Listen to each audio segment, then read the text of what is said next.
Welcome back to another episode of the Betterment Podcast, the pursuit of infinite growth. Today, I'm joined by my fellow co-worker, Chico State legend, and longtime friend, Pia. Hey. Welcome to the podcast. Thanks for having me. Yeah, of course. I'm really excited for today. So we're actually going to be covering quite a bit. I'm pretty excited. We spoke off camera quite a bit actually before this, as we typically do. We never shut up. We're probably the most extroverted people that I know. We're like the guy and girl version of each other. It's true. So we just yap. Yeah, we're big time yappers. But today specifically, I know you spoke about wanting to cover investing, faith, with the Lord, and mindset. So there's like a lot of different topics that are going to be covered today, which I'm really excited for. Before we jump into it though, anybody that hasn't already, if you haven't, please give us a follow. We'd really appreciate it at our other platforms, Instagram at _Betterment Podcast, and then TikTok and Spotify at the Betterment Podcast. So with that being said, Pia, how are we doing today? Good. It's raining. It is. For San Diego, that's not great. Yeah, we're not used to that, but we got the heater going for her. So yeah, thank you. We're toughing it out. Yeah, SDG&E. We got some books too. We're always upgrading. I've read most of these, but not all of these. But Pia, how about just getting to a little bit so the viewers understand a little bit about who you are, what you're passionate about, how we know each other. Yeah, so we met working at a restaurant in Chico. Poorhouse, baby. Poorhouse. Shout out Poorhouse. Yeah. It's funny because I remember your first day, yeah. And I was like your first friend. It's true. So that's true. I think I was on a break, or maybe I was like getting off my shift, but you sat down, you were like asking me all these questions about the restaurant and like just about like everybody there, and we just instantly clicked. Yep. So I remember after that I was like, okay, like this guy, like he's got a good vibe, and the rest was history, Yeah, I actually remember that day too. I get like a crazy photogenic memory. I was sitting at like one of the 20 top tables by like the inside bar. By the inside bar. And I forgot who was training me, maybe Tanya that day. And yeah, you sat down, but it's crazy because so many people that we work with now or have worked with at Sunrun or in the solar capacity all came from that restaurant. Seriously. It's insane. A lot of us, and I mean, that was all thanks to, it was a crazy story how even Caesar got here. Yeah.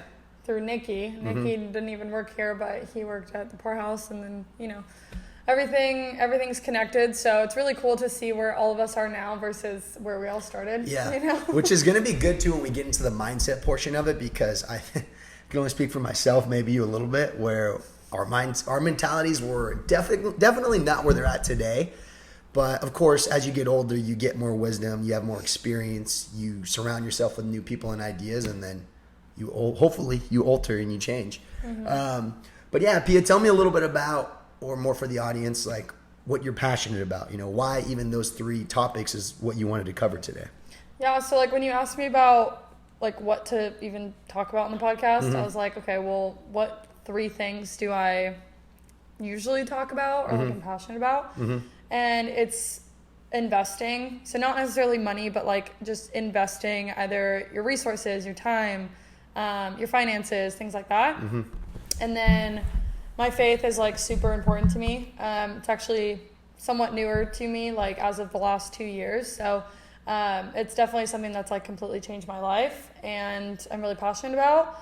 And then the third thing was just mindset. Because I think in the industry that we're in, like and not even just the industry itself, but just being entrepreneurs, we've always had the entrepreneurial mindset, even in Chico. And I think that's why we click so well. Right. Is even though we were so young, naive, and like kind of stupid at times, we still had something about our character and like the way that we just thought about things and saw our futures that has that entrepreneurial spirit. Right. And so I think that's where like I'm really passionate about that as well, and I just love sharing that with other people. Yeah, and I, as your friend, something that I've noticed as we've gone through the years is you talk about being the female version or male counterpart is, we're very out there on social media. Like we put our stories out there, which can be at times risky because you open yourself up to judgment. But one of the beautiful things, we've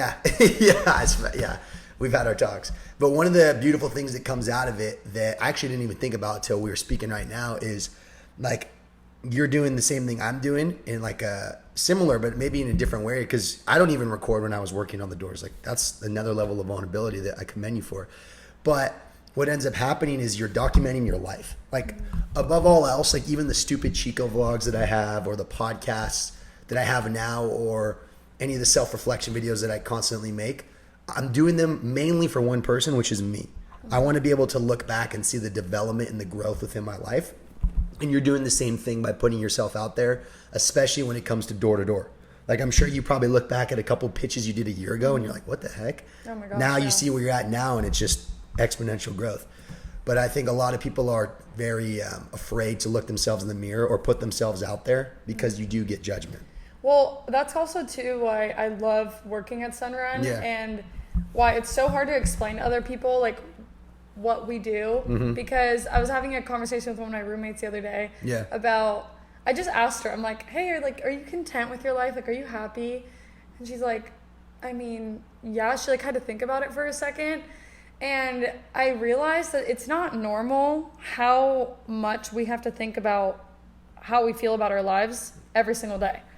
And so that's something like, especially in solar, especially in door to door, you have to have your mindset right all the time. And if that's not right, like, you're not going to sell. So with any sales job, like, it's a transfer of energy. Unless you're selling something where someone's coming to you and it's like, you literally just have to make the transaction for them. Like, you're not doing sales, right? But if you're actually like selling and educating people on the product, and like you're actually having to do outreach and things like that, you do have to be in a good positive mindset in order to be successful. And so I realized that, again, it's not normal for us to be constantly thinking so much about our lives and where we want to end up, and be so like meticulous about the things that we do every single day and the habits that we have. Most people haven't read Atomic Habits, you know, which is like the Bible for Sunrun and literally solar, and just like entrepreneurship and just any like growth-minded person. I think what's interesting is I'm going to be super vulnerable now.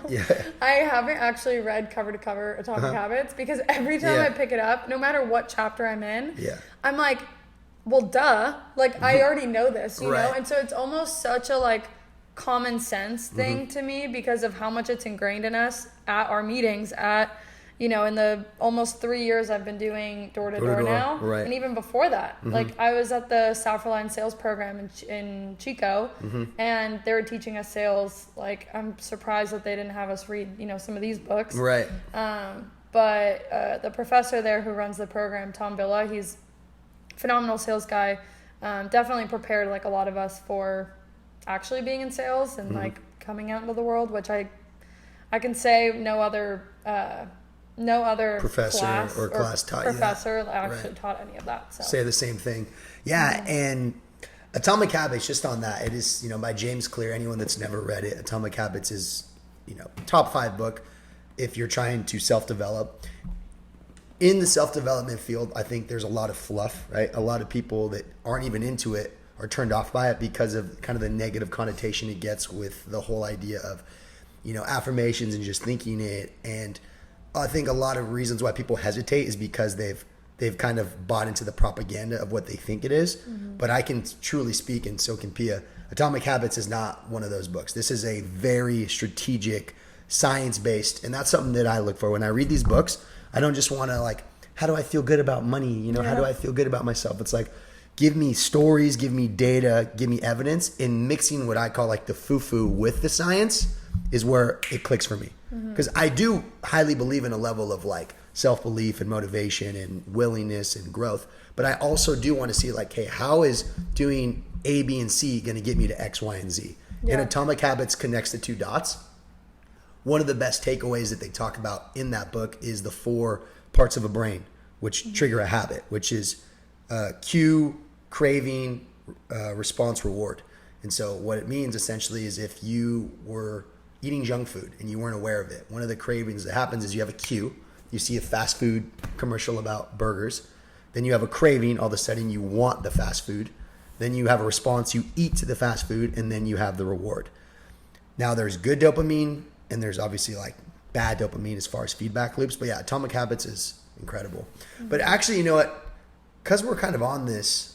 No, you know what? No, I want to stick with the ad plan, because I could chop it up with you all day with so many things. We're going to come back to that. But let's start with actually investing, because when it comes to investing, something that I've always actually asked you for advice for is when you get into a door-to-door space, right?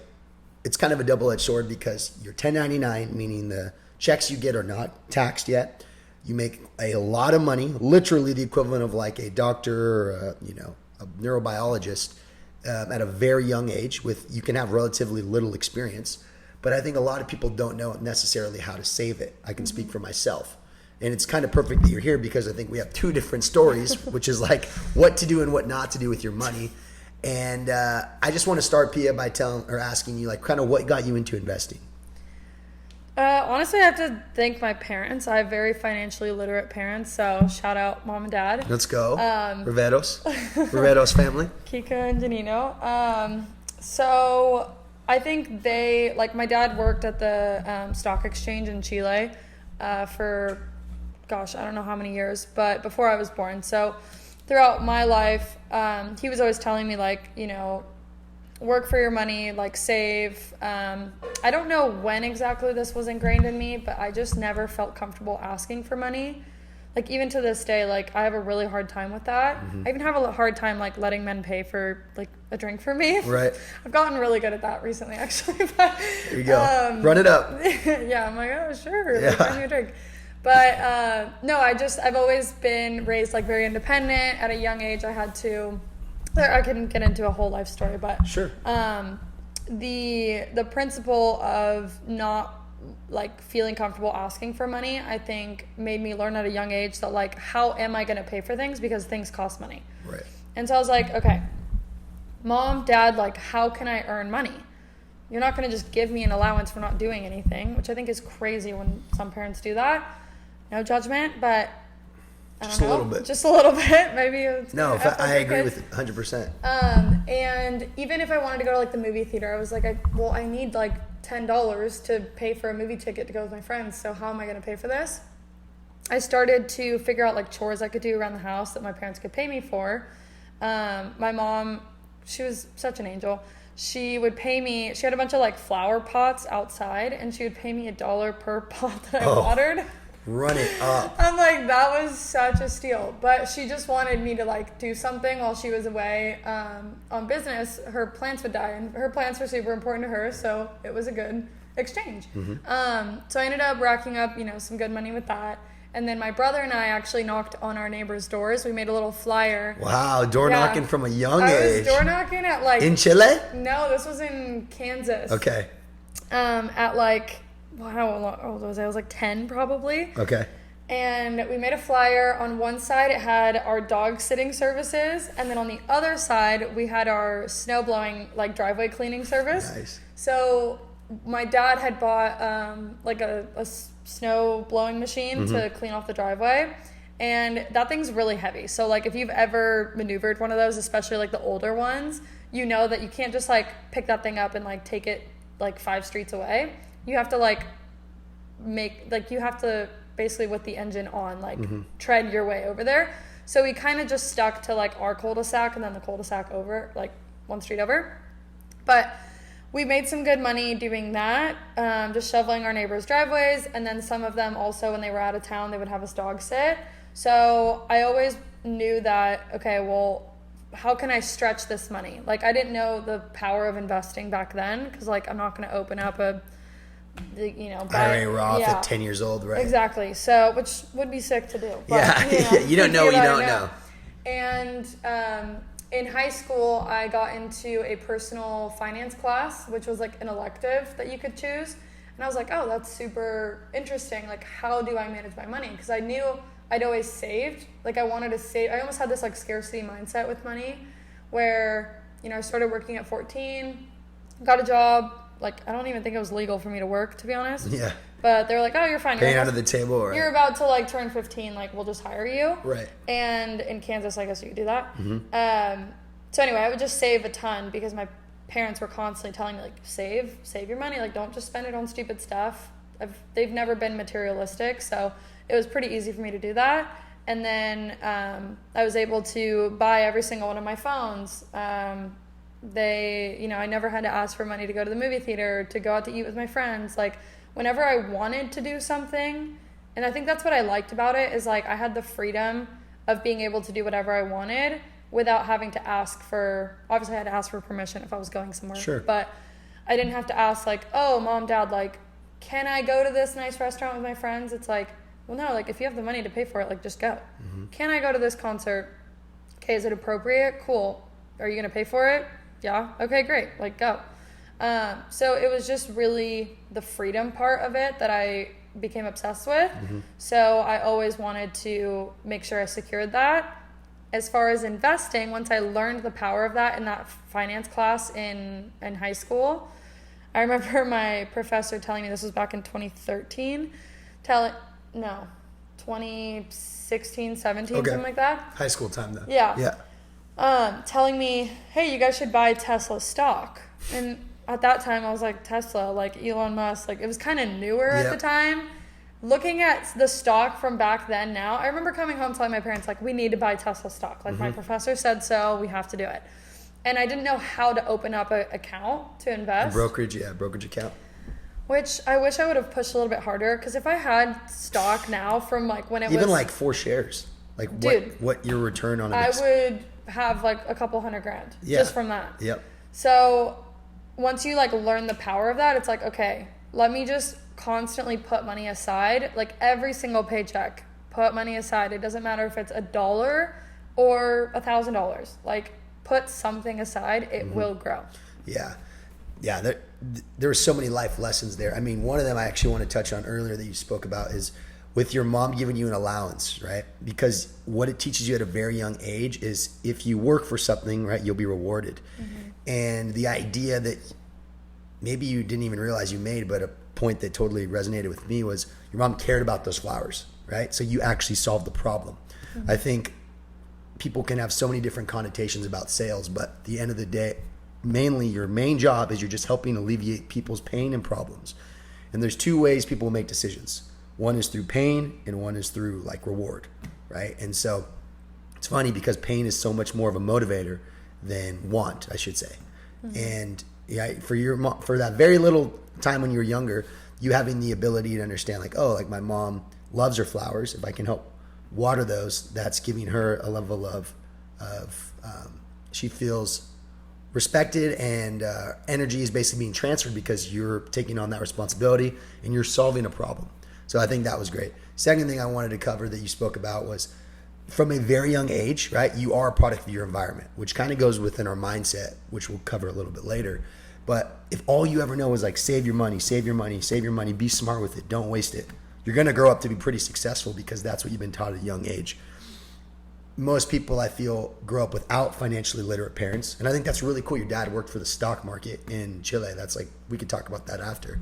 But when you come from that sort of foundation, you become a product of your environment. And so if that's all you've been told your entire life, by the time you do make real money in solar, you're way more smart with it. And when it comes to investing, yes, always putting aside even as little as $1 into your investing account is huge. The second part of that is not touching it. Yeah. I have been investing on and off for like 5 years, but I've always touched it. I've always been like, well, a couple thousand, I'll just take this. I want to buy this thing, or I need this amount of money. I think I know for a fact I got back into it like 2 months ago, and I made a promise to myself. I mean, I'll go broke before I touch my money in my brokerage account, because the compounding effect is real. I always talk about it, but it's such a cool concept, right? I think Darren Hardy has the book, The Compound Effect, that I refer to a couple times. And in the beginning, like anything, it's the tortoise and the hare. People are like, whoa, who cares if I put $20 away at 20? It's not going to make a difference. But the law of 72 states that depending on, you take basically the amount of years that you invest into something and the rate of return, and over X amount of years, it's not to 100, but it's to 72. You divide that number by 72, and that will let you know how many years it takes to double your money. So a good like rule of thumb is you take, for example, I think it's the S&P 500, it's like a 10% rate of return, but it actually doesn't take 10 years to double your money. It takes like 7.5, because the law of 72 states it's a little quicker. And yeah, I mean, investing is such an incredible way to grow your money, because the reality is we live in one of, if not the most stable economies in the world. And even with that, inflation is so bad that the dollar depreciates every year. And I'm glad you brought that up, because that's the thing that stresses me out the most about saving money. So when your money sits in a savings account, and I like thinking back again, like back in high school when I didn't have an investment account. And in fact, when I was able to get one when I was in college and I was trying to get one, I wasn't able to because I was in between my green card expiring and becoming a citizen. And so I legally just could not open up because I basically had a waiting period of like being slightly like undocumented. Basically qualifications, yeah. Yeah, so like I didn't have my green card, it was expired, and I didn't have citizenship, so I was kind of like in limbo. I couldn't leave the country, I couldn't, start an investment account. And so I was getting so frustrated because once I understood inflation and what that actually is, because that's a whole different topic, it's like if you actually have money sitting in savings, the amount of money I've had sitting in savings for so many years actually just pisses me off. I've lost money. And once you understand that you lose money keeping it in your savings account, it changes the whole game for you because you realize that, okay, you can have it, it's still yours, you're still going to have it even if it's in a brokerage account where it's, doing something, but you want your money to work for you, not for you to be like tied to it. And so I put money aside. I put a large chunk of some of these bigger paychecks that we've gotten just into those accounts because I'm like, I know it's still my money, but I want my checking account and my savings account to make me feel like I'm broke because I don't want to look at my investment account. I'm putting that money away knowing that I can't touch it for another like 7-8 years, if not more. But just the mere like fact of it being there, I always have this like security blanket of like, okay, I don't know how much is in there, but I know it's doing something and I can feel good about that. If my bank account, my checking account starts to get low, I feel broke. Like I still want to work like I'm broke. I want to act like I'm broke. I don't want to have $100,000 just sitting in my savings or my checking account being like, oh yeah, like you can go take a trip to Italy. Like amazing. Would I love to do that? Of course I would. But I don't need that to go through my head right now at this age when I'm like actually focusing on grinding. I don't want to knock doors for the rest of my life. Sure. Yeah. I don't want to work for the rest of my life. Yep. I want to like do maybe private equity in the future or something like that and just focus on being a mom, hopefully. Yeah. God willing. Yeah. So it's just more so like setting up for that part of my life that I know I can, keep pouring into right now. Yeah, definitely. I mean, into investing is, as you kind of spoke about too, like it's cool to hear your story because even I didn't know that part where anyone that doesn't know, Pia's from Chile.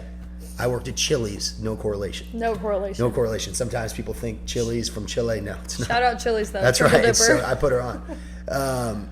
But yeah, being in that place in your life where you were trying to get the opportunity to invest, but you were actually kind of held back, must have been frustrating. But the fact that you're resilient about it just speaks volumes. But the other thing that we were kind of talking about there when it comes to investing is, you don't want to do it for the rest of your life. You don't want to work for the rest of your life, right? You want your investing to speed up your retirement process. And one of the only real ways to do that is to start putting money aside now, to speed up your rate of return, to speed up that. And when you talk about private equity and being a mom and whatnot, like those are real life aspirations.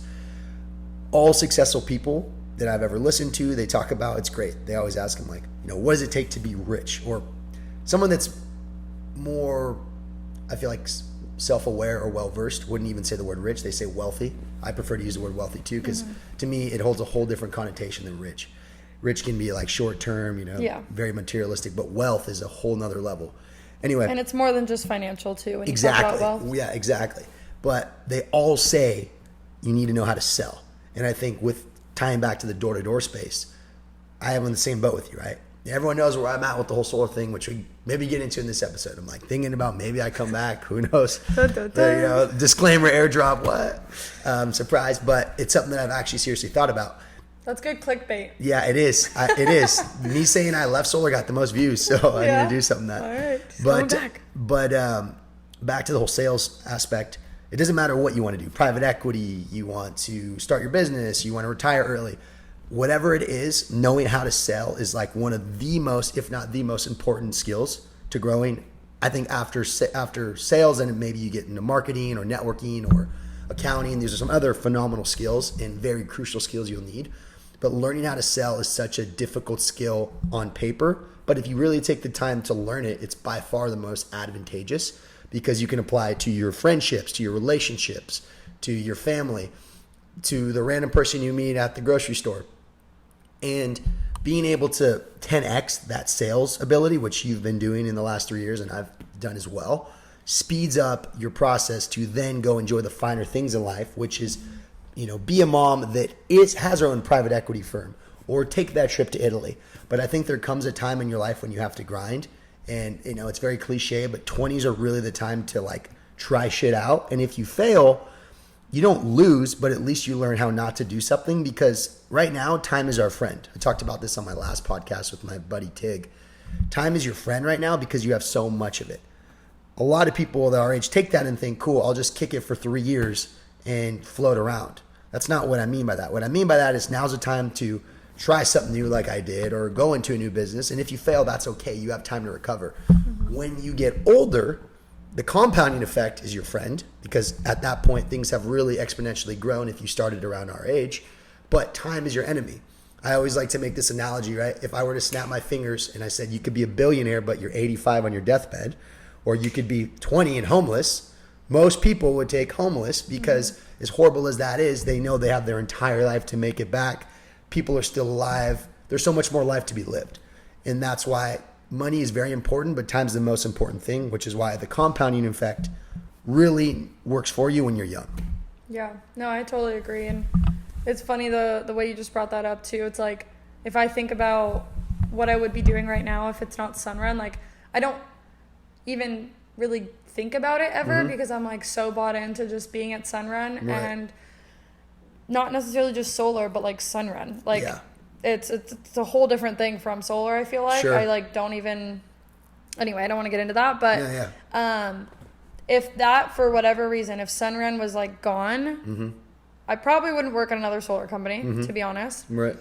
What would I be doing? And I think about the network that I've been able to build outside of solar and just in San Diego, and the skills that, I have from past experiences, and just the networking and all these things. I'm I actually could have $0. I'm pretty sure I'd be able to bounce right back. Right. Would it take a lot of hard work and effort? 1000%. But I think a question that is always asked to these wealthy people is, what's the most amount of money you've made in a year? Yeah. They say these billions of dollars, whatever. Right. They go, if you've lost it all today, would you be able to make it back? And every single one of them says, I've lost it all before, multiple times.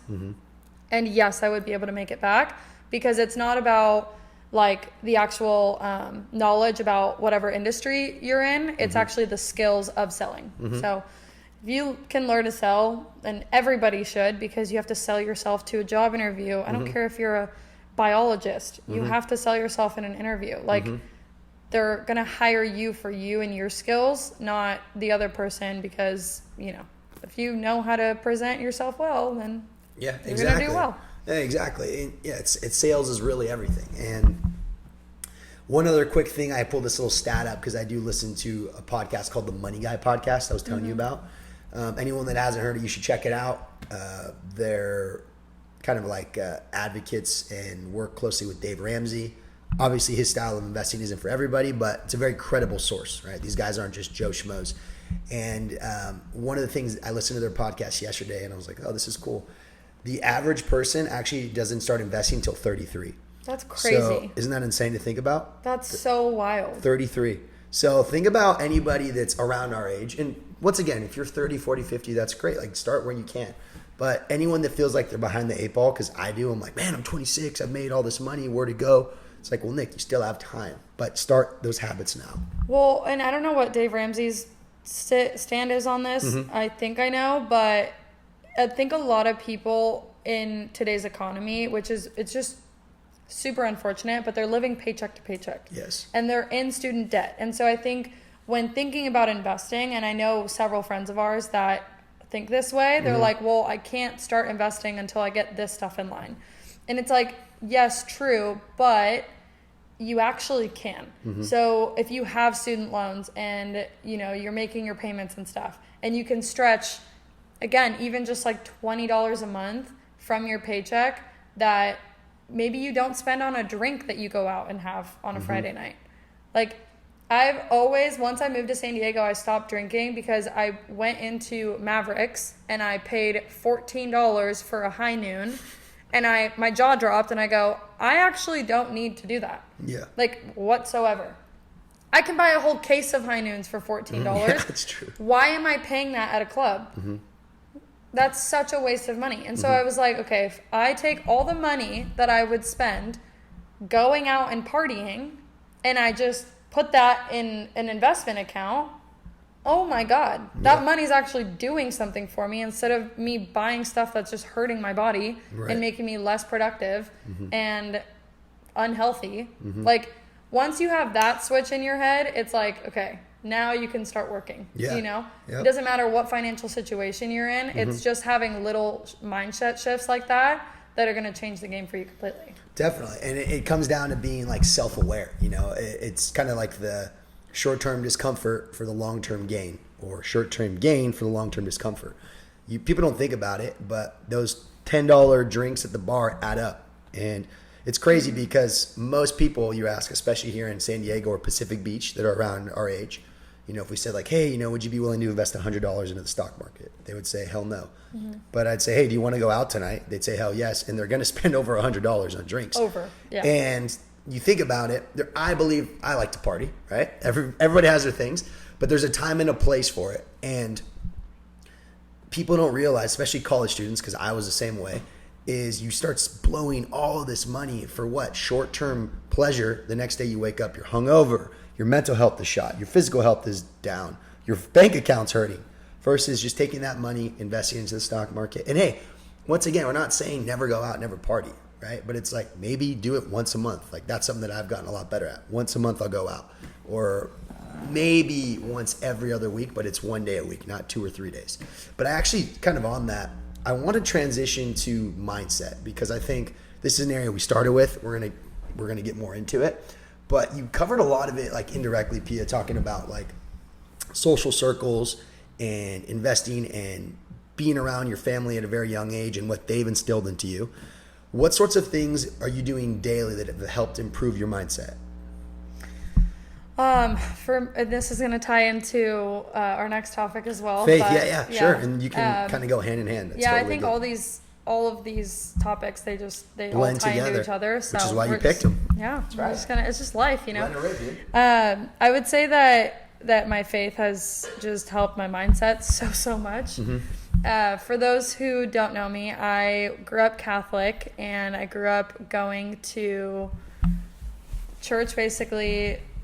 Just Catholic Mass on Christmas. That was pretty much my upbringing. Once a year. Lutheran church, Catholic church, whatever. And I didn't understand any of it. Like, I resented the church for a long time. I saw a lot of hypocrisy. So I just was like, I'm atheist. Like, I don't believe in anything. Like, I can do everything myself. I don't believe that there's a higher power. I'm an independent woman. Right. My parents raised me very independent, which sometimes it went a little extreme, but that's a different topic. Right. And as I came to my faith, just realizing that you actually do need a higher power. Like, I need a higher power. I don't know about everybody else, but taking your eyes off of yourself every single day and coming into a place of like worship and like and gratitude, and just really humbling yourself to be like, okay, what am I doing today? Like, what am I living for? Why am I getting out of bed? Like, all these random questions that you can ask yourself. It's like, okay, for me, they all come back down to my faith and to God. So recently I've just been in my devotional journal every day. I've been reading my Bible. Like, the amount of, once I came to Christianity, I think the thing that changed for me was I understood what the sermons were saying. And it was applicable to my day-to-day life. It was applicable to friendships. It was applicable to work. It was applicable to quite literally everything. And I was like, oh, so you're telling me that Jesus did this, and that's why, like that it's like, it's not like a give and take. It's not like I do this and you get that, but it's like, because of this, you have overwhelming peace, or you know, you give your tithes and offerings and God multiplies that, things like that. And so just coming into a place, again, talking about mindset, coming into a place of gratitude and humility and knowing that it's not all about you really has changed it for me. Whereas the self-help books that, you know, are super trendy and the self-development that we see on social media, it's great and all, but it's so much of me that it was hurting me. Like I was very into that for a period of time. Right. And now I'm kind of like, it's great. It works for some people, but I see a lot of these people that are following self-help books where it's very egotistical. It's very self-oriented. And I think that's kind of a shift that I've done in my mindset, to actually put myself last and put others first, put God first, you know?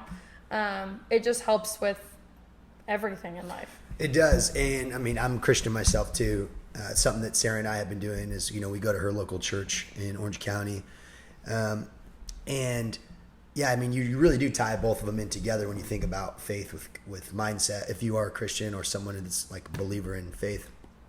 And being able to put other people first and put yourself last, I think when people hear that, if they've never done so or they don't believe, once again, right, this podcast is for everybody. You know, we don't judge on anyone's beliefs, but I will say this, it gives you a sense of purpose and like a deeper meaning than yourself.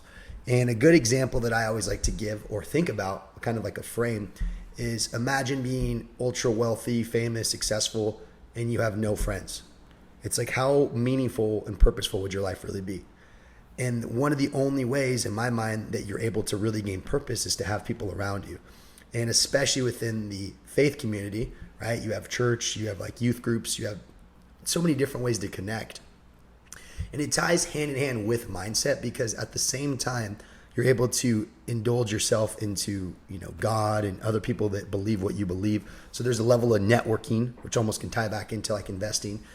But at the same time, you're also able to build your mindset up with people that have like-minded ideas. And the thing that I think is like really beautiful about being Christian or being in any sort of religious atmosphere is that you have people from all different walks of life.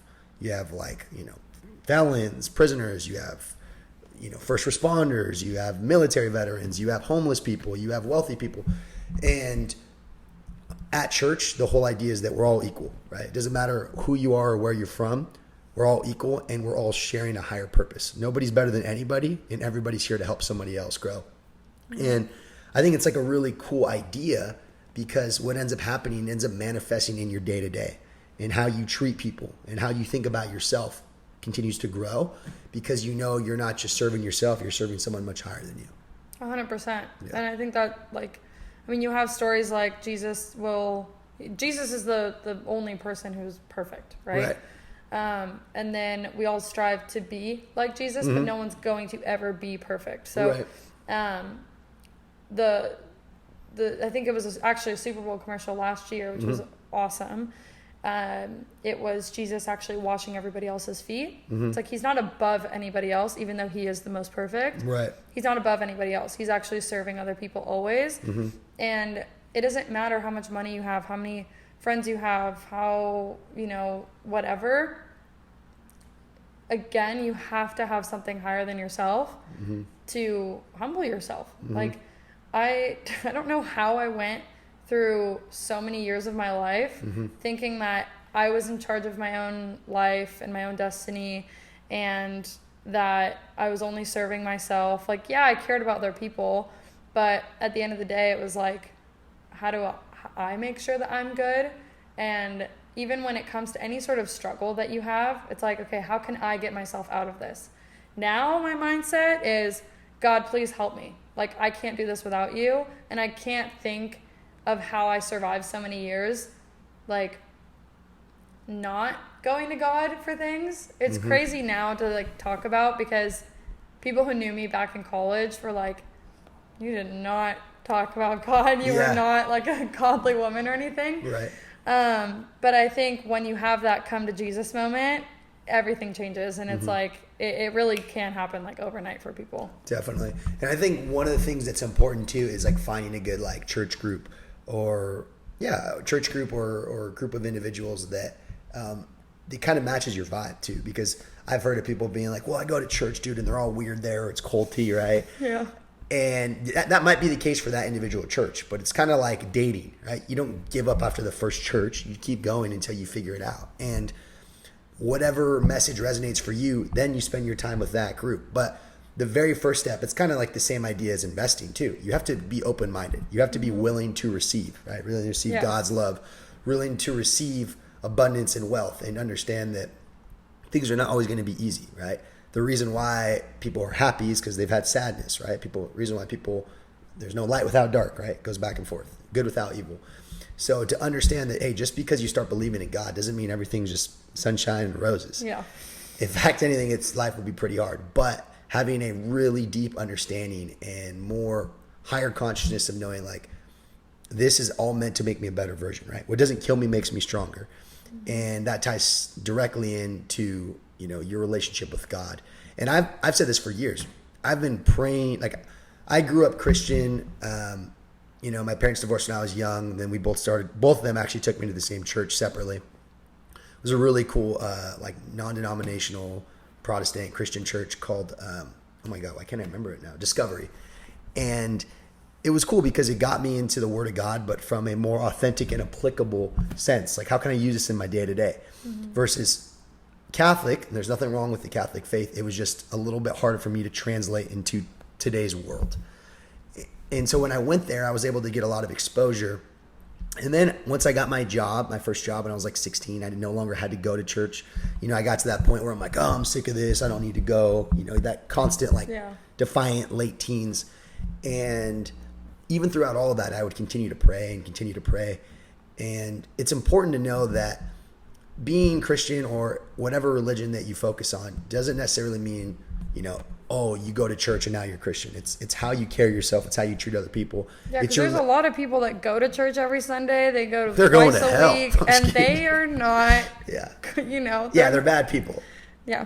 So you have to open yourself up to all different areas, and whatever that is for you. Maybe that's because for me, like I like to pray every night, right? Or just talk to God when I'm alone and have those deep thoughts and really reflect and be humble. I think humility is so powerful. Some of the most successful people. And it's so hard. Yeah. Like, I don't think people talk about how hard it is to truly be humble. Mm-hmm. Because, you could say like, oh, I'm humble. Like praise God, whatever. Yeah. And like say that you're putting others first and all these things, but it's really your actions that show those things. It's true. And to truly believe it. And like, I think you can say it to yourself too. Like, oh, okay, I'm being humble. This literally just happened to me, which is why I bring it up. Mm-hmm. I thought I was being humble about certain things that, some of my flaws, for example. And this goes back to like my sales. Your numbers in sales, like you shouldn't metrics. tie your identity to them, right. But they tell a story. It's true. And I was working my ass off. I was, pounding pavement, like 40 pitches a week. Yep. Nothing to show for it.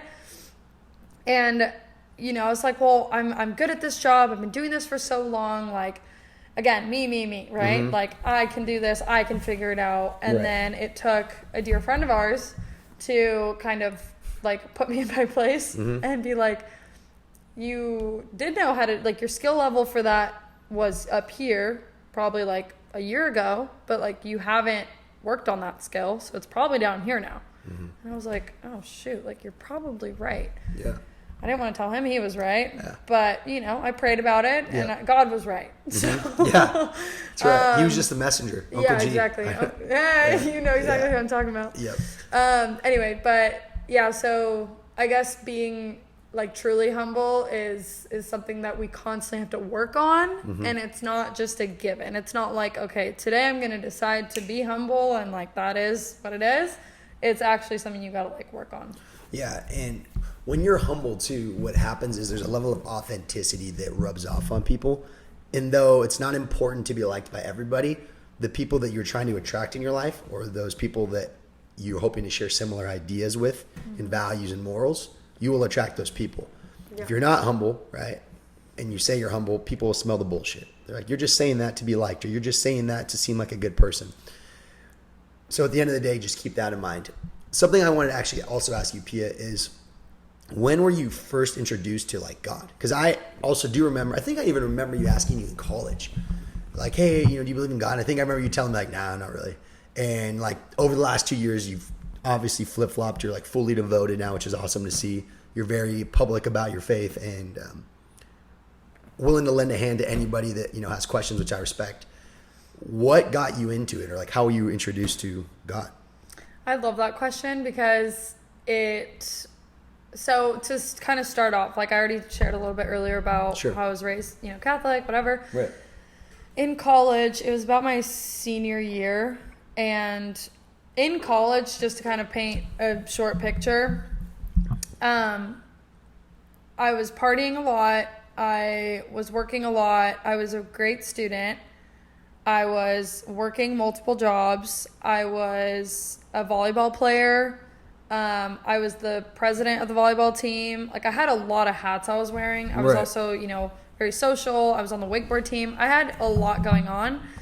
And especially during the COVID time, I wasn't treating myself right, my body right, nothing like that. Mm-hmm. And my senior year, I just started to get burnt out. Like I actually experienced burnout for the first time. And I had to take a step back from going out. I had to take a little bit of a step back from, wearing so many hats, having so many jobs. Like I just really had to take a big like overview of my life and just be like, okay, like what am I doing? Like something like this isn't working, right? Mm-hmm. I can't do this forever. I'm having fun, but I can't continue this. Like something has to change. Mm-hmm. And throughout, then you have graduation and stuff, things get busy. As I'm getting to like the graduation period of my senior year, I just start to have this like, just more questions about God. I was like, like a lot more Christians were starting to come into my life. And I've always been open-minded to it. And I've had a lot of Christians in my life and, people of all religions like in my life telling me about God. And I just never really listened. Mm-hmm. Come to San Diego. It was September of 22. And my life is great. I live in a beautiful place. I'm doing good at work. I have this, great paying job now. I have amazing friends. My family's healthy. I had this like hole in my heart, like mm-hmm. emptiness. And I was like, why do I keep feeling so lonely? Mm-hmm. And so, just lonely, I guess. Mm-hmm. And I started to ask more people about church. And I was like, okay, well, you go here. Like, tell me about it. Like, why do you go there? What do you like about it? I was seeing this guy at the time who he introduced me to a guy from his men's group while we were playing volleyball one time. And me and that guy ended up, ending things, mm-hmm. whatever. But when I was seeing him, he was telling me about his church. And I was like, okay, well, I want to go to church, but I don't want to go to church with him because I don't want my experience to be like tied to anybody, which I'm glad I didn't do. But anyway, that guy, his friend that he introduced me to, we still continued playing volleyball together after me and the other guy stopped talking. And I asked him, hey, like, so that church you go to, like, tell me more about it. He ended up taking me to that church and I really liked it. And I just had like, I understood the sermons and I was like, okay, like I can kind of get behind this. Like I see why people go. And something just kept drawing me to it. And it was God just calling me home. Like truly it was such a God moment of like, okay, God is putting this on my heart to like come closer to him. And this like burning desire that I like could not avoid. Like I could not stop thinking about church. I could not stop thinking about learning about the Bible. Like it was just this burning desire inside of me that I had to learn more. And it wasn't until I had like an encounter, I think, with the Holy Spirit. Because we talk about God, Jesus, and the Holy Spirit, Right. and they're The like Holy three, Trinity. the Holy Trinity, Right. and they're different, right? Like when you pray, like you're talking to God, then you're talking to Jesus, and you're talking to the Holy Spirit. It was like kind of confusing Little at first, telephone but action, yeah. Yeah. But the Holy Spirit and feeling that presence of the Holy Spirit is so, so powerful. And I think when anybody experiences that, it's so undeniable that you're in the presence of God. Like truly. And even after feeling that and encountering that, I'm so stubborn, you guys, like with everything. And I can vouch. And so I was still not sold. I was like, okay, like I feel it. I know it's real, but like part of me was still like, this isn't Poking real. holes, trying to find Poking it. holes, Yeah. like some there has to like I don't know. Too good to be true. Too good to be true. I'm like a see to believe it kind of person. Yeah. I have a place along the coast in La Jolla that I go to. It's kind of like my it's like my prayer place. Meditation, prayer, yeah. And it's where I go to talk to God. Obviously, I talk to God like 15 times a day, but that's like my space where I'm like, okay, I need to have like a It's like deep your talk. office for the Lord, yeah. Yeah. So I went there and I was journaling. I was battling some things. I went over to the water and I just stood with my feet in the water. And I basically cried out to God. I was like, God, I need to know. I need to be reassured that you're real. I need to have something tangible that you can show me. Because I'd heard all these stories of people being like, oh, well, you know, you ask and you shall receive. Like I asked God to show me this and he did. It's like, okay, well, if you can do it for other people, like why can't you do it for me? Right. So I was doing this whole like, okay, God, like show me something, give me a sign. And there's a Bible verse I can share with you about asking for signs and Jesus saying signs will not be given to you. But all of a sudden this wave rushes over to me and there was this big stone. It was like this big. It was a stone. It was a perfect stone. It was like super, super smooth on all edges. Right. And it just washed up right in between my legs. And I was like, I just picked it up and I saw my reflection in it. And I was like, okay, like there's not a single other rock Around like here. around me. Yeah. This is wild because I was just asking for something tangible that could represent God. Right. And so I took that as like, okay, God's showing me that like he's here. There's your sign, yeah. This is my sign. I still have that rock. And it was basically God telling me like, okay, like this is what you can hold to feel me. And I just started crying and I was like, okay, like this is, that was kind of like my God moment. I love that. Yeah. That's super cool. I mean, and it takes such a level of, once again, vulnerability for you to get there. And I appreciate you sharing and being vulnerable about that because I know it's probably not easy, but it's a super cool story. And I think about like even where I'm at in my life with like this whole like job change. Anyone that doesn't know, it's been like 3 months of like, okay, I'm leaving solar, I'm coming back, maybe not. I've had a lot of interviews. Some I've turned down. Actually, most I've turned down. And I've been like really trying to get closer to the Lord too, because when things are hard, I think it's easy when people cry for help, which is totally normal and okay. But when things are good, it's like when things are good, be grateful, and when things are tough, be graceful. And I think about that with where I'm at right now in my life. And I will say, looking back, I always was really grateful. When things were good, I'd be like, God, thank you so much. Like I'm making all this money. I have a girlfriend, whatever. I live in San Diego. But there's going to come with waves of life's going to have their ebbs and flows. And as tough as, I guess, like even like my situation has been the last couple months, I just have like this deep knowing that it's all going to be okay. It's all going to work out. I think a lot of people might hear that and think that means I sit on my ass all day. It's not true. I mean, what God wants, right? One of the main things he talks about is like work, right? It's like one of the most rewarding and powerful things that a human being should do when they're on this earth is work in some form, give back to others. So doing this podcast, applying for jobs, reading, praying more, going to church, all those things give me some sort of feeling of like, okay, this is part of what God's trying to show me. And I even, as I told you before, I'll like sit and reflect on why I left Sunrun in the first place. And I really look back and I'm like, some of it had to do with like the situation, but a lot of it was things that were outside. Like me and Sarah were only together once a week at that time. My finances were really shitty.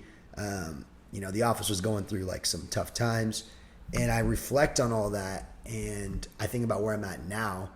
I hear how great the office is doing, and it's awesome to hear, but I just think about zoom out even further.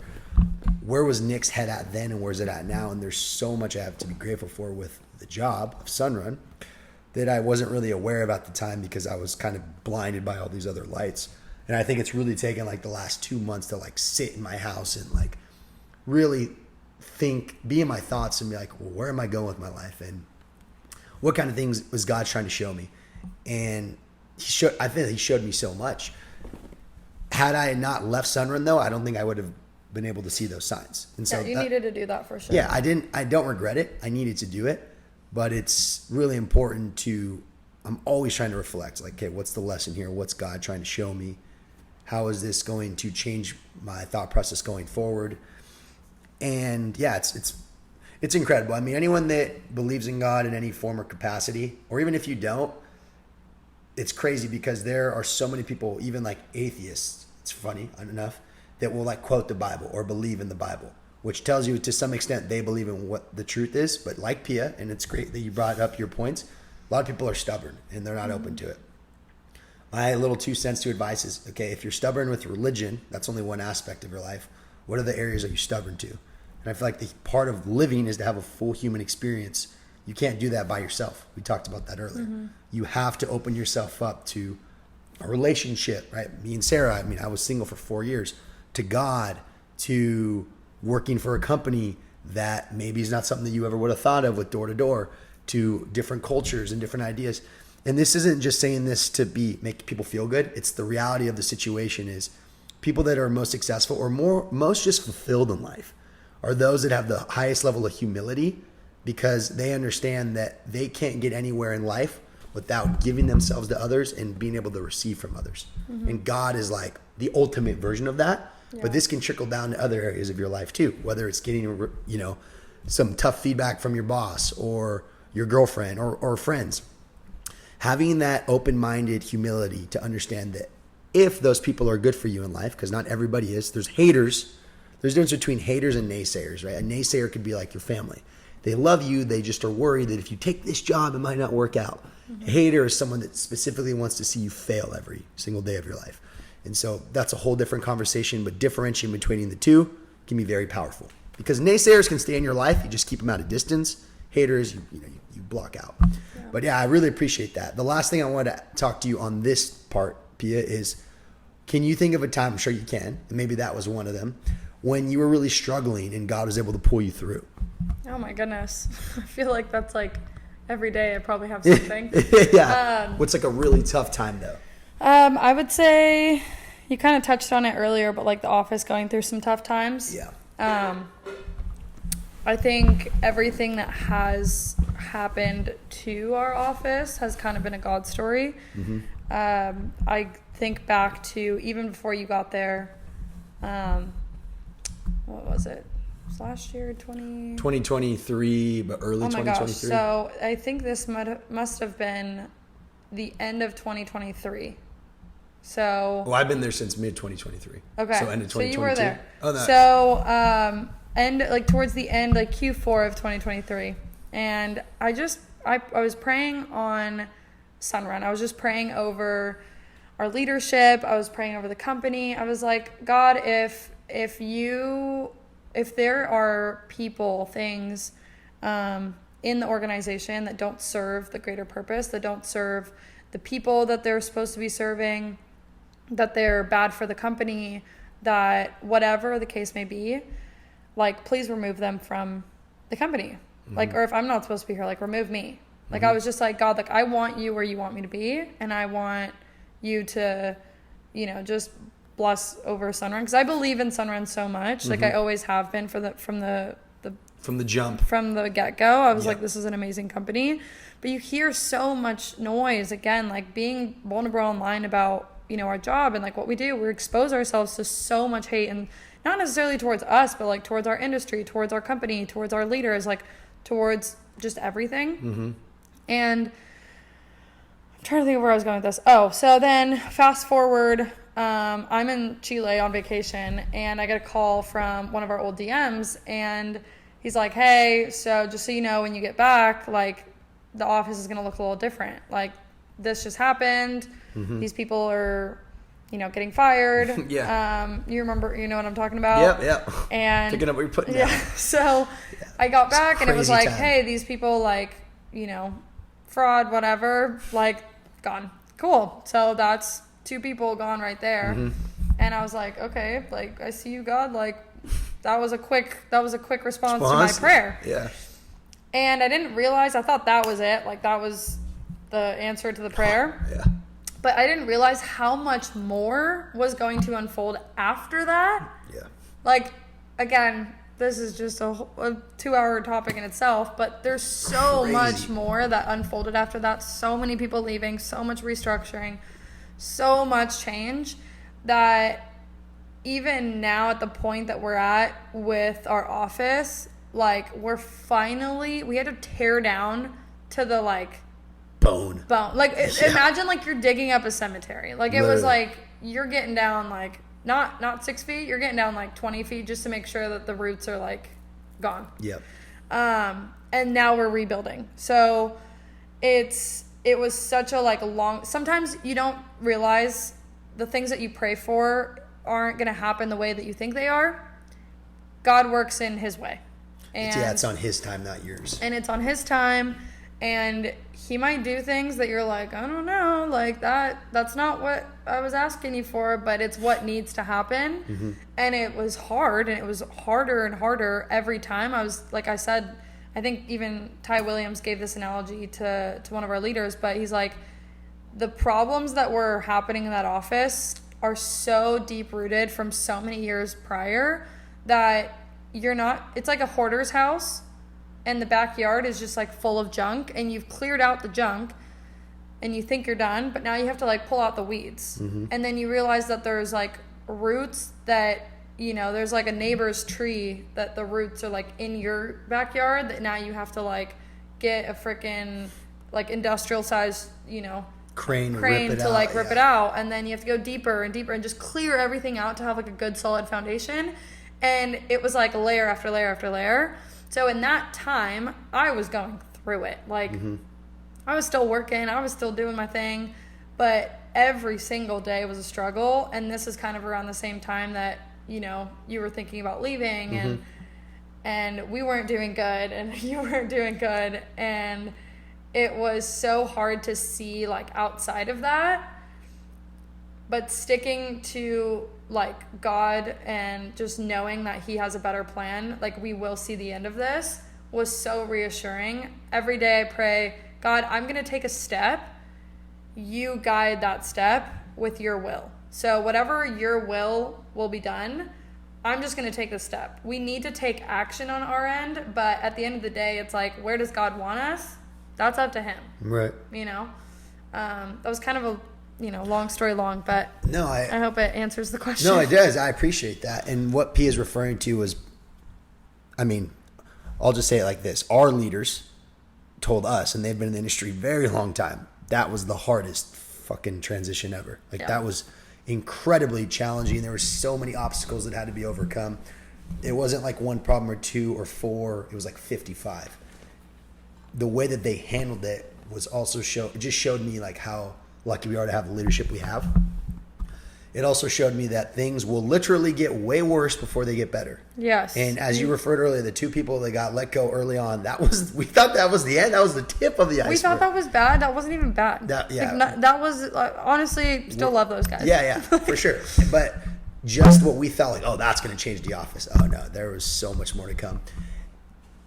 When I think back to that time, as you reflected on as well, there was a lot of change. There was a lot that had to happen. And as you referred to with God, there were signs.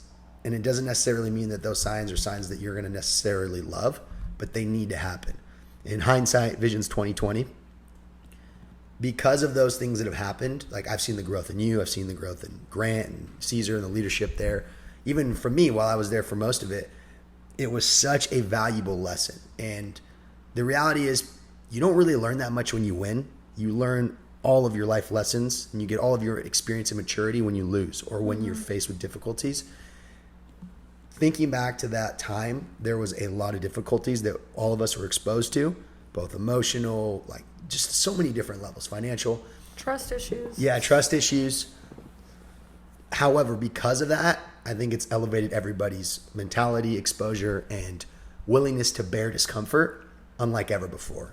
So I think overall, now you look back and it was a very dark time. But now looking at what it is now, it was the best thing that could have happened. Because, yeah, there was roots that were on layer 1 and we had to get to root layer 50. And once we got to layer 50, things didn't just start going back up. Then we had to rebuild the foundation, put the soil back on, rebuild layer by layer. And the office is doing really well now. And you can take that, whether you're in the solar industry or not, and just use it for a metaphor of life. There's going to be times where things get extremely difficult and you're going to have high levels of discomfort and you're going to be asking God why. You're going to be frustrated with the situation. You might be pissed off at your friends. You might be, self-loathing for even that matter. But if you can understand that everything you're going through, if it doesn't kill you, it's going to make you stronger. God's doing it for a reason. You will come out of the other side with so much more grace and a mind of fortitude than you could have ever possibly imagined. But like Alex Hormozy says, he says, when I think of the person I want to be, what would I make that person? I'd make him patient. Well, in order to be patient, things probably wouldn't be able to come to that gentleman right away. If I wanted to make him resilient, he probably wouldn't get it right the first time. Mm-hmm. If I wanted to make him caring, well, he probably would be able to have to have some tough skin and be able to forgive people often. The whole message of the story is you think about your ideal version of yourself, also known as pre-framing, like what's it going to feel like when Pia hits franchise or Nick starts his business or whatever. You think about all that individual would have to go through, and it's not going to be the easy route, but it's going to be the route or the path that's most you have the most experience from, and you're able to live through so many life experiences that you wouldn't have if you just sat on your couch all day. Right? Mm-hmm. There's two pains in life: pain of regret, pain of discomfort. Pain of discomfort weighs ounces. The pain of regret weighs tons. Mm-hmm. And so I always think of it like that. But in that same story, I think about that when I pray about things. People will pray about, you're like, oh, God, give me patience, give me wisdom. Right. It's if you pray for patience, God's going to give you scenarios to be patient. Yes. If you pray for wisdom, God is going to give you problems to solve. Yep. In, single lady over here, pray for love. Yeah, that's right. You know what God gives me? Right. Loneliness. Yes. And so it has taken me years to realize that. Mm-hmm. And for so long I was thinking God, why? All of my friends are in these amazing relationships. People are meeting each other on dating apps. I've tried those things. It hasn't worked for me. Right. What is it? What is it about me that, hasn't, that I'm not ready yet for, the relationship that you want to give me? And I'm finally in a season right now of enjoying singleness with God because it's such a gift. And again, I think the whole reason I bring this up is we pray for certain things and we want certain things, whether you're religious or not. You want certain things and you think it's what you want, but you don't realize just how important the lesson of it is that's actually going to prepare you to have what you want. Mm-hmm. Because if you just get what you want, and this goes to parenting as well, if you just give your kids exactly what they want just like that every single time, they don't understand the meaning of what that thing actually, they don't understand the value it actually holds. Mm-hmm.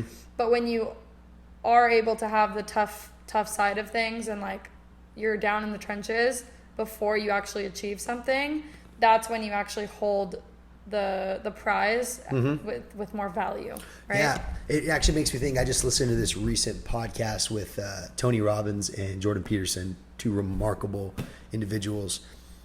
And one of the things that Tony said on there was, he said, experience is he said principles are a poor substitute for experience. So basically teachings, for example, I shouldn't say principles. I think he said some sort of just studious, practicality is a poor substitute for experience. And basically along the lines of what you're saying is people can be practitioners or people can be theorists. You can theorize about what it means to find love or what it means to go through hard things or what it means to sell door to door or what it means to create your ideal life where you can actually practice that. And though it takes a lot less thought to do that when you theorize, right? And there's a lot less sacrifice and pain. It'll never be rewarding because you can just sit in a room all day and think about things, or you can actually go out and apply it. And I think to kind of wrap up this whole podcast, what I wanted to finish up on, and Pia, I want to hear your thoughts as well, is I think a lot of times people get caught up in the idea that like, well, if I just go ahead and try something, I'll be good at it eventually. Or I shouldn't even say it like that. I should say people have the idea that, well, all my friends are good at selling, or all my friends are good at working out, or all my friends have relationships. You know, why don't I? Or when I start, I'll be as good as them. And it's like you're thinking about this in a way different time horizon. You're going to suck at whatever you start with. Whether that's investing, you might invest in some shitty stocks, right? When you start lose sales, some money in crypto. That's right. When you go ahead and start doing door to door, you might get your teeth kicked in a couple times. When it comes to mindset, you might have a shitty group of friends that you have to cut off. But over time, you will get to a point where you will be successful. In fact, it's inevitable that you'll be successful if you just never give up and more just be consistent, which is why I always say it's better to be consistent than to be effective.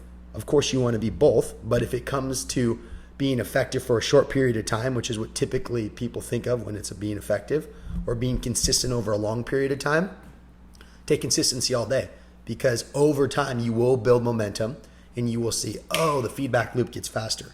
Instead of 5 weeks to close a deal, it takes you 2, then it takes you 1, then you same day. But you can't get from 5 weeks to 1 without starting at 5 weeks, because you just don't know what you don't know, which comes back to the idea of humility. Know you're going to suck at something, understand that it's going to take X amount of time, begin with the end in mind, and over time, the end will come faster than you think. And that end is new promotion, 100,000 in the bank, finding love, being in peak physical performance shape, whatever that is. So think about that. Pia, back to you. What was the question? What's your thoughts on? You just spoke so well, so I was like, I don't know what to add. Okay, well here, I'll wrap it with this then. Because we did talk about, we kind of meshed faith and mindset together, which is perfect because they do really go hand in hand. But why do you think, I'll ask, kind of end with this, why do you think in human psychology it's so contagious that people who are in a good mood will bring the best out of people around them? Gosh, I actually think about that all the time because I try so hard to be positive always. Like, like even, again, to relate back to the Bible, like sure. They talk, what, I'm going to butcher this Bible verse, but it talks about how like what comes out of the tongue it's for life or death. So if you speak life, when you speak positive, like you're going to speak life into somebody, is on the contrary, if you speak negatively or whatever, like you're actually speaking death.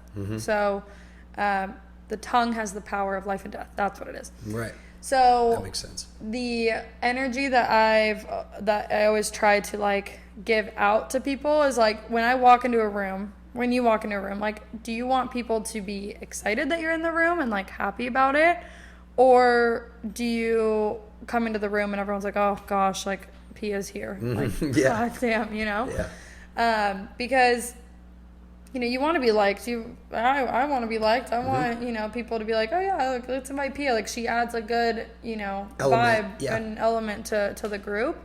I think even when you're super down on yourself, it is so important to just be very conscious of the energy that you put out, because it does affect other people. Like 1000%. If I'm around someone who's being a Debbie Downer and I'm like on my high horse right now, I want to stay up there. Like it feels good to feel good. Like I'm addicted to the feeling of feeling good. We should trademark that. It feels good to feel good. It feels great to feel good. It does. So, it does. And again, like that principle of like feeling good, or I don't know if it's a principle. Anyway, that's what I also use for so many other parts of my life. Like I feel so good if I don't drink and I go out one night. Right. Like I feel so much better the next morning that I'm like, the thought of drinking and feeling like shit tomorrow stops me from drinking that night. Right. So to answer your question, it's like I think no one wants to feel like shit. Yeah. Right? Like I think we can all agree on that. Even people that are depressed don't want to feel depressed. Yeah, even if you're depressed, you don't want to be in that that state. Like, you Yeah. want to get out of it. So Right. it's like, why inflict negativity on someone else when they're doing good? Mm-hmm. But on the opposite end, like, if you're feeling good, bring other people up. It is easier to bring people down than to bring others up. So if you're the one that's up on, like, the high level, like, be strong enough to, like, pull people out of the dumps and, like, bring them up with you, but don't let them weigh you down. Right. If you have the strength to bring people up, do it. If you don't feel strong enough to do that, leave them there and, like, guard yourself, because we need more positive people in this world. We need more happy people. People are so mean nowadays. Like, oh my God. Especially with social media. Social media, just the entitlement that's around these days. Like, it's crazy. I was even sitting in a house yesterday. Short story to wrap this up. I was sitting in a house yesterday, and it's a customer of ours already. Right. I came by. They need an add-on. They're pulling like $300 to $400 of Jeez. power every single month. Right. And so I was like, cool, like, I'll get you guys batteries, like, more solar, whatever. He's like, yeah, come on back. I had to run to meet with somebody really quick. I came back. I realized that they're probably going to move in the next year. I was like, okay, if you guys don't want to do this, that's totally fine. I'm just going to update you on, like, what you can tell your friends that you want to refer, because he sounded like somebody who wanted to refer people. Yeah. And he gets a phone call from his daughter who lives in Colorado, and apparently her husband does solar. And so she's on FaceTime with him, and she's like, did she leave yet? And I'm, like, literally sitting right next to him. Right. And he's like, nope, she's sitting here with me. And then she just starts yelling in the phone, like, gosh, like, if they tell you to leave, just leave. Like, they don't want more solar. They don't need it. Like, all this stuff. And I was like, hey, like, I'm not selling your dad solar. I'm literally just, like, answering questions for him, like, Right. how he asked me current to. system, yeah. Which is just a courtesy I'm doing, because I could be going and selling somebody else. Right. So I'm just taking the time to help your dad. And she was being so mean. And I'm like, you don't know me. You don't know the situation. You're states away, just being bitter because you think that there's some solar salesperson trying to take advantage of your dad. Yeah. Like, calm yourself for a second. Like, maybe ask a question or two and come from, like, an open-minded place of being like, hey, like, so I don't think my parents need this, but, like, what's going on? Be more curious, you know? Hurt people hurt people. If you are an ounce rude to somebody, I 1000% think it's because you're hurt yourself. You have pain in your heart. You're suffering. And so when I see that, I feel bad for you. Yeah. I'm going to pray for you and move on. Yep. I don't need that energy.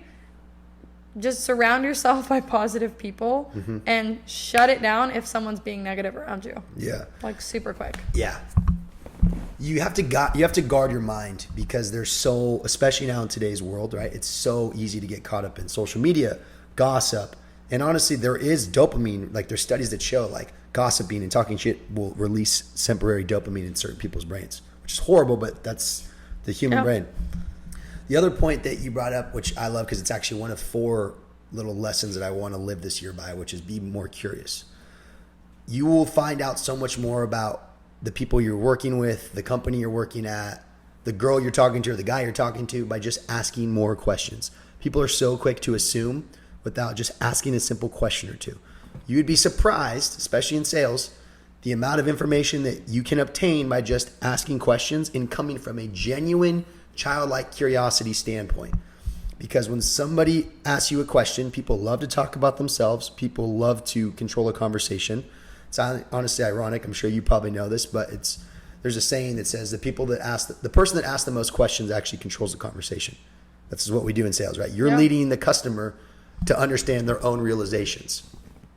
So by asking questions, you can have so much more insight, and being open-minded to that will allow you to see the different perspective. And so, yeah, I agree 100%. You have to guard your mind.